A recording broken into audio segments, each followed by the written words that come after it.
Hello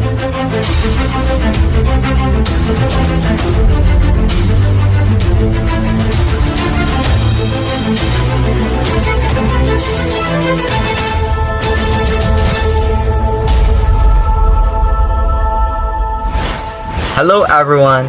I'm really excited to share with you our case study, applying ethical framework such as conceptualist approach, deontological approach, and virtual ethics approach.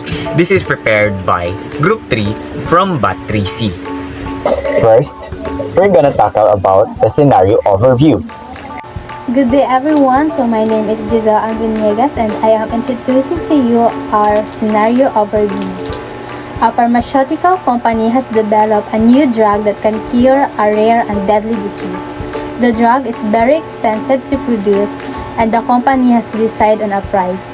A high price would allow the company to make a large profit, recoup its research and development costs, and fund future drug research. A low price would make the drug accessible to everyone who needs it, but it would result in minimal profit and might not be enough to sustain the company research efforts. The ethical issue is conflict between profit and public health, whether to prioritize financial gain or make the drug accessible to save lives. So my question is, considering the company's role in society beyond profit, should the pharmaceutical company prioritize profit and set a high price for the life-saving drug, potentially limiting access for some patients, or prioritize public health and set a lower price, potentially its ability to fund future research? So my answer is, the company faces a choice. Set a high price to secure profit and fund future research but limit access, or set a low price to prioritize public health but stress financial strain. A balanced approach like tiered pricing or partnership can ensure both access and sustainability. Everyone, so I'm the Martin Bat3C student, so I will report the consequentialist approach. Under consequentialism, the focus is on outcomes. A high price could secure the company's future research, potentially saving more lives in the long term, but would limit access for current patients. So, in definition, consequentialism is a moral theory that judges action by their outcomes, focusing on maximizing overall good or maximizing harm. So, as you can see on the PPT, a high price could secure the company's future research, so it means it can give more good outcome for the company and can save more lives in the long term. So it will define the consequentialism approach. So I will answer a question. What is consequentialism, and would it be morally justifiable to sacrifice one person to save the lives of multiple in a situation where it is the only way to prevent greater harm? Why? So my answer is, consequentialism is a moral theory that judges action by their outcome, focusing on maximizing overall good or harming it. So yes, from this view, sacrificing one person to save many could be justified if it's the only way to prevent greater harm. Supporters argued this creates the best overall result, but critics warn it can overlook individual rights and dignity. This tension shows that while outcomes matter, ethics also requires compassion, fairness, and respect for every person's worth. Hi guys! So my name is James Michael Figueres and I will continue the report of Mr. Lunod. A low price would save lives now by ensuring access but could jeopardize future research due to the lack of funds. And I will answer the question of Miss Precious Coralde. If I lie would lead to a better outcome or cheating in an exam, would it be morally justifiable to tell the lie according to consequentialist principles? ethics? For me is yes, because according to consequentialist principles, lying is morally justifiable if it leads to the best overall outcome, since the morally action depends on its consequence. Good day everyone, so I'm Laurel Aguilar. So today I will continue the report of Michael James P. Cruz. A consequentialist would recommend a solution that produces the greatest overall good, possibly through a balance for compromise pricing strategy. So I will answer the question of Ma'am Coralde. The question is it morally right to prioritize action that lead to the greatest happiness for the greatest number of people, even if it means sacrificing the well-being or happiness of a smaller group or individual, and why? So my answer is, it can be seen as morally right under utilitarianism since it maximizes overall happiness, but it may be criticized as unjust because it risks ignoring the rights and dignity of individuals or monetaries. So my part in deontological approach, which is the deontology inspired by Kant's categorical imperative, evaluates the morality of action according to universal principle. Charging a very high price could not be justified as a universal law without undermining the purpose of healthcare. As we all know, universalizability principle is an only maxim that could become universal law.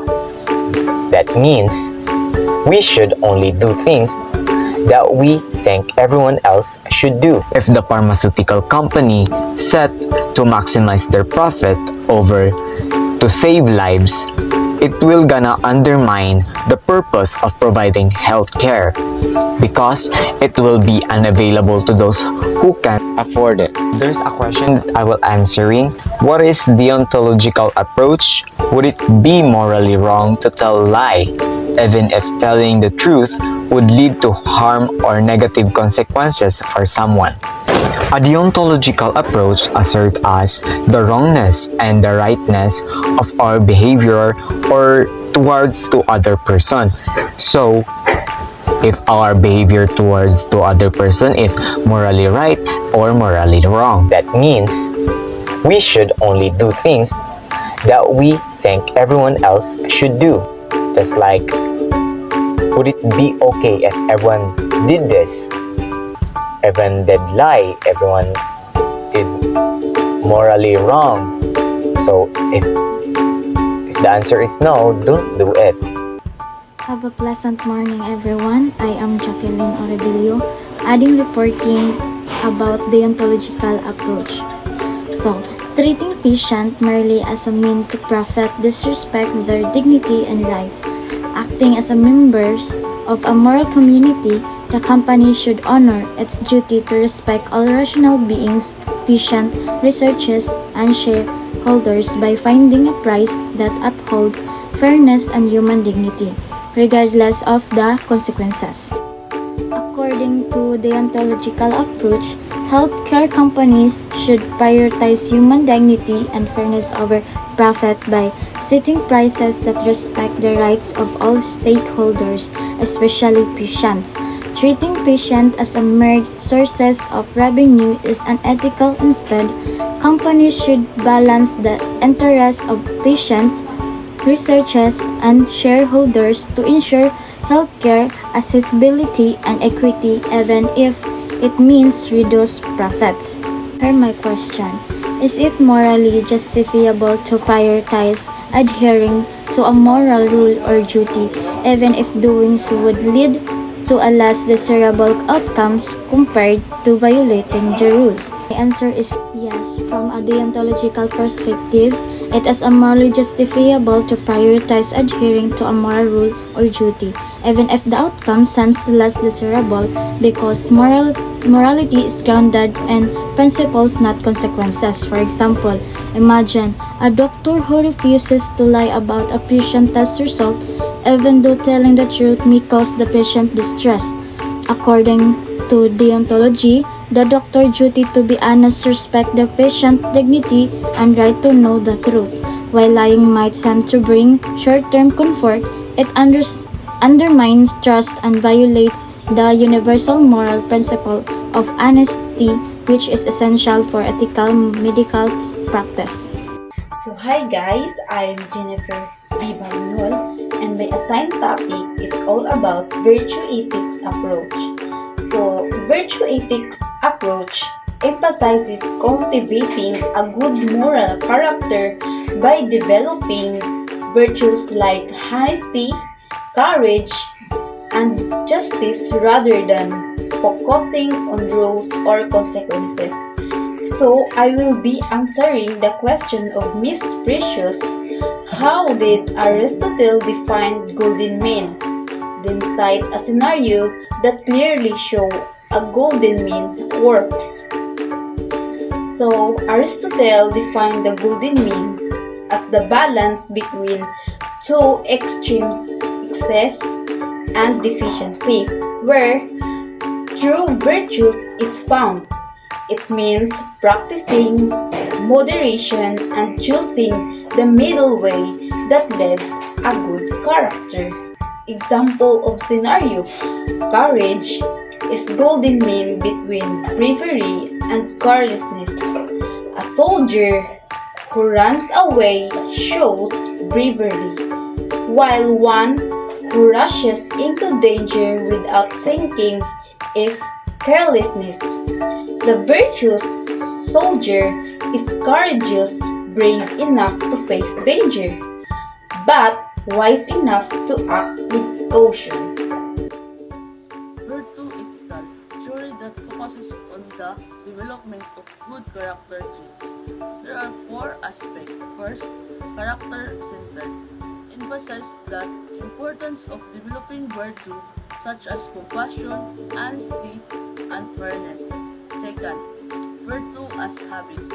Virtues are cultivated through practice, habit, and repetition. Third, practical wisdom. Involves using judgment and experience to navigate complex situations. Last, moral development. Focusing on becoming a good person rather than just following rules.